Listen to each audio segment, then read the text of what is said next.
Assalamualaikum dan selamat sejahtera. Saudara, di dalam hierarki keperluan Maslow, ada menyebut bahawa keselamatan merupakan salah satu keperluan asas bagi manusia. Namun sejauh manakah rakyat Malaysia berpuas hati dengan sistem keselamatan di Malaysia dan adakah Malaysia sudah bersedia untuk menerima kunjungan pelancong dari dalam dan luar negara bersempena Tahun Melaut Malaysia 2014? Nantikan ulasan seterusnya bersama-sama saya Nur Farahain Nur Azmi dan rakan setugas Elizabeth N. James dalam merungkai persoalan ini menerusi saluran 777 TV Pendidikan UiTM. So far Alhamdulillah saya rasa selamat. Tapi tak semua tempat lah. Ada satu tempat saya rasa tak selamat jugalah. Especially dekat Pam Minyak waktu malam tu saya rasa tak berapa secure sangat lah. Malaysia dan sejak saya lahir saya duduk Malaysia kan. Saya rasa bagi keselamatan tu cukup bagus. Sebagai peribadi saya lah, pendapat saya memang cukup bagus. Memandangkan saya pernah juga melawat beberapa negara. Tapi saya rasa Malaysia memang bagus. Kat sini tak ada masalah gangguan apa-apa. I would say so. I haven't spent so much time here, but and I hear some, not very good stories about safety. But personally, I've never had any problems, so pretty safe. Untuk saya, polis sentiasa dia bantu. Sekarang, saya pergi mana-mana pun tak ada orang ganggu saya, tak ada apa, memang selamat. Dekat sini tak ada orang ganggu. Memang saya nak pergi mana-mana pun tengah malam ke tengah jalan seorang pun jalan, tak pernah orang yang kacau. Semua memang bagus. Untuk saya lah, Malaysia yang paling.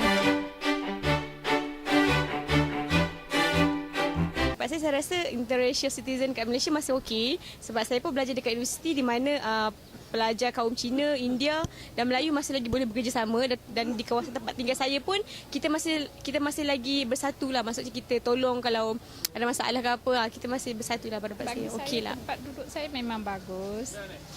Kami ada tempat kediaman saya ada 3 kaum, Cina, India and Melayu. Saya dapati mereka dalam keadaan yang sehat dari segi komunikasi, pertuturan dan memang mereka kawan lah antara satu sama perlu lain. kot. Saya rasa perlu dipertingkatkan lagi sebab sekarang pun kita tengok banyak kes-kes yang melibatkan especially women lah kan. Kalau kita nak pergi ke Pam Minyak sekarang kita ada isu yang orang datang serbu kereta semua daripada masuk kereta and then banyak kes-kes sekarang berkaitan dengan perempuan kot yang saya rasa masih tak secure lagi kalau di tempat public lah. Saya rasa itu perlu juga sebab baru-baru ni rumah saya pun ada kecurian. Jadi keselamatan tu nak cakap 100% cukup bagus tak lah.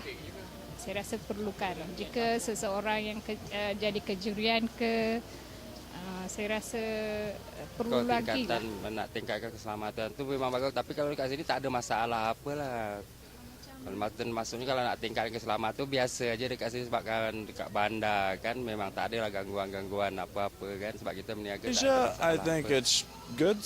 Maybe Kuala Lumpur is a different story because it's a big city and maybe more problems in bigger cities. But I think maybe it's overblown, Maybe you hear a lot of stories in the news and in reality most people are okay. There's not much violence or anything going on. But, when you hear something in the news, everyone becomes a bit paranoid. I think maybe a bit too much. So I think generally it's okay, like any other big city in memang the selalu world. lah, kadang-kadang sejam sekali dia orang lalu berkumpulan. Kadang-kadang macam tak ada masuk lalu di jalan yang besar dalam kedai ni jarang lah dia masuk, cuma dia tengok dari luar. Sebagai rakyat Malaysia, maka berbanggalah kita kerana berada di bumi Malaysia. Malaysia, bumi bertuah, negara aman diwarnai dengan pelbagai lapisan masyarakat dan diserikan lagi dengan keunikan kebudayaan dan adat resam rakyatnya. Di mana bumi dipijak, di situ langit dijunjung. Marilah kita bersama-sama berganding bahu dalam merealisasikan hasrat kerajaan untuk menjayakan Tahun Melaut Malaysia 2014.